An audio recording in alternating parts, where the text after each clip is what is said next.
Hello everyone and welcome to the channel. In this video, I will show you exactly how to use Teams on mobile. First, open your Google Play Store or App Store on your mobile phone. Type Teams in the search bar of the Play Store. Tap on the Microsoft Teams option to open details about it. After downloading, open the Microsoft Teams app. Choose the Google account to sign in. You can use another account by tapping the option. Add your email address in the bar and tap on Next. Tap on Create a new account from the pop-up menu. You have to wait a few seconds to load. You have to add your first name and surname here.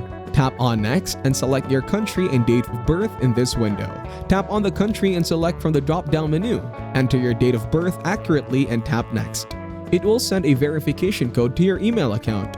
Go to your Gmail account and copy the verification code from your email. Paste or enter the code in the Teams app for verification. Select the option I would like information and tap Next. Tapping Next means that you agreed to privacy statements and Microsoft Service Agreement. You have to solve the puzzle to ensure that you are not a robot.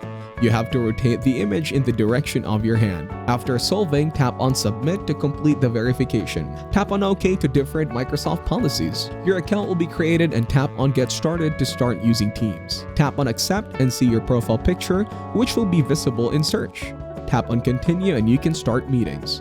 Thank you everyone for watching. Hope you got some value. Make sure to like the video and subscribe to our channel. Leave a comment down below. See you in the next one.